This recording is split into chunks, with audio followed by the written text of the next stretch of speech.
Welcome back to NBA Cinema.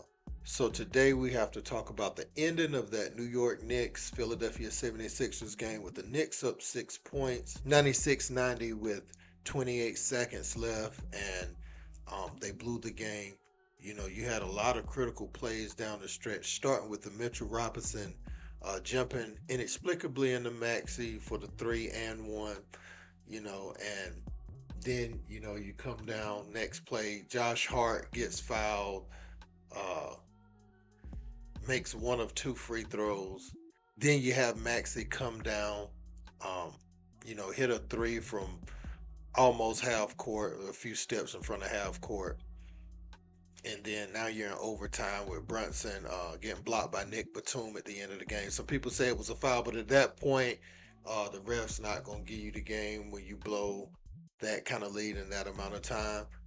And they're not going to let that decide the game in most instances. So Knicks fans are very upset today. They still do have two games, to close this thing out. They have two cracks at it, whereas Philly only has one. But it feels like some of the momentum could swing in this series based off how that game ended. They were dead in the water, and you gave them new life. Now you're going back to Philly, and a lot of fans are saying now you can't expect a favorable whistle or anything like that. You're just gonna have to deal with whatever officiating's thrown at you, and you have to respond and win because you don't want them to come back to the Garden playing with house money in Game 7.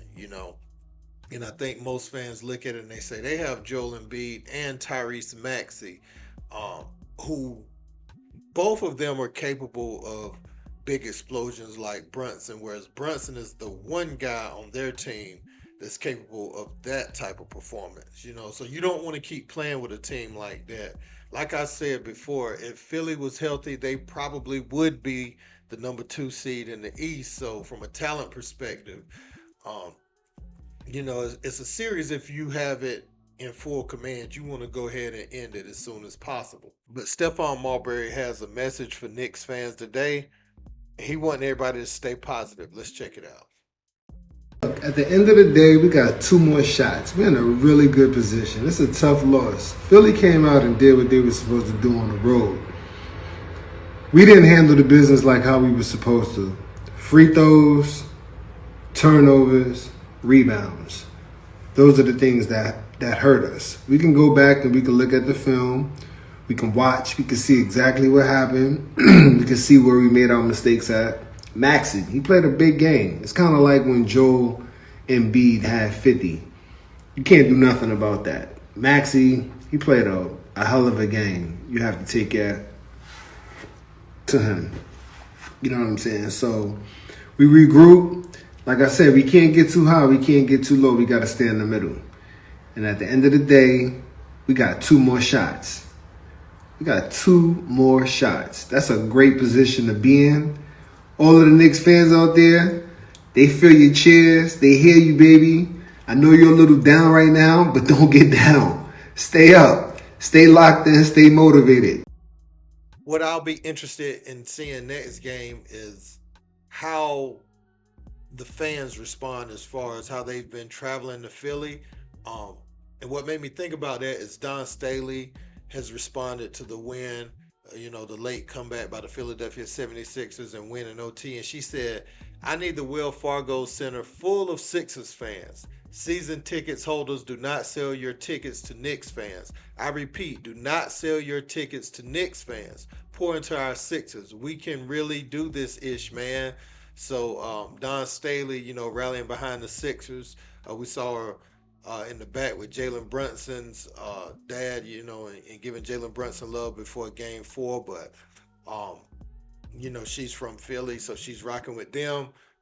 Um, yeah, so I'll be interested to see the different dynamics as far as the crowd. Will the crowd respond and make it even tougher for the Knicks? Because it's been like a Knicks crowd partially there and partially Sixers, whereas in the Garden it's a full Knicks crowd. And that makes a difference. But for whatever reason, I think they get a little more laxed on defense at home and expect, that to take care of of itself, and that's where Jalen Brunson has gotten off the most in the series in Philadelphia. I think Batum and Oubre isn't as attentive to detail when they're home. They get a little relaxed when guarding them. But we're gonna see, man. Jalen Brunson, as far as his overtime, he's getting a lot of criticism for taking so many shots. I thought when he made those first two shots and set the tone, I thought he probably should have got like Deuce a shot, or penetrated and found Hartenstein or somebody, for the floater, or because you're gonna need some help. You're gonna need some help when you playing this team. Some people can have an out of body experience and just put a team away in overtime, but typically it doesn't go like that because it's such a short time. You know, if you just go on like a 5-0 run like he did to start the period, then that's not enough. You got to go on like a 10-0, 12-0 run to kind of, go ahead and win in overtime and not really need much offensive help, which he didn't do. And that indecision in the air whenever Batum closed out on him and he tried to find Hartenstein. Well, Hartenstein's been crashing the glass. That was on Jalen Brunson, so they may learn from that. I just think fans right now, they're upset because they know Maxey has been more steady than even Brunson all series as far as production. Like he didn't have no games like the first two games, that Brunson had. And that's because you're able to play off Joel Embiid, and you just have more offensive talent. If you look at guys like Campaign, you look at Tobias Harris, you look at Uber, like they got so many guys that can go get their own shot. And Brunson doesn't really have that, to the degree that they have that. It's a lot of guys who's comfortable. Like Campaign, if he went for 23 or 24 points to give an opportunity in this series, nobody would bat an eye because they know he's capable of that back in his Phoenix days. He's quick, he can get in the paint. So, and you got Maxey. It seems like he's gonna have 30 every game, in the series at the bare minimum 30, and he could probably go for 50 next game. We don't know how that's gonna play out. Joel Embiid, he's not healthy, but he may have one of those talent games again.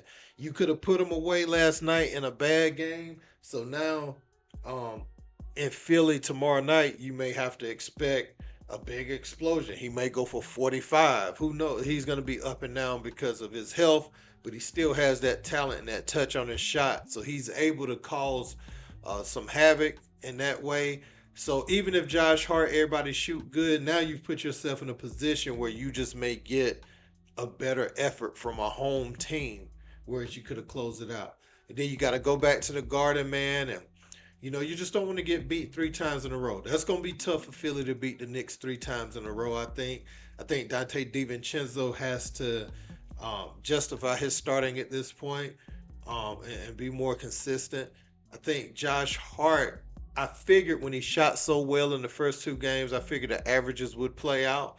And that's why I thought it was important that they closed out the game last night. But maybe Hart now that the averages has played out, maybe he'll start back shooting a little bit better. Maybe Dante will come around because the Villanova guys, when they do step on the court together, they do expect to win. So it's not going to be easy for Philly.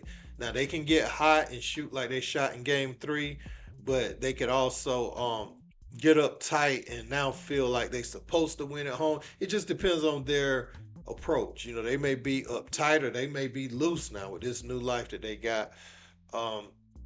So I'm interested to see how that game plays out on tomorrow night. I want to know what you guys think, though. Knicks fans and Sixers fans, holler at me. Sixers fans, how are y'all feeling about your chances right now? Because we look at the Milwaukee, Indiana series, and that's going to be prolonged now after Patrick Beverley outplayed Tyrese Halliburton last night. And they're talking about Damian Giannis may potentially come back. So now you're looking at 2 series that look like they were going to be 4-1. They may go 7 now, especially if Damian Giannis come back. Indiana might not even win their series if Damian Giannis come back, especially Giannis though, and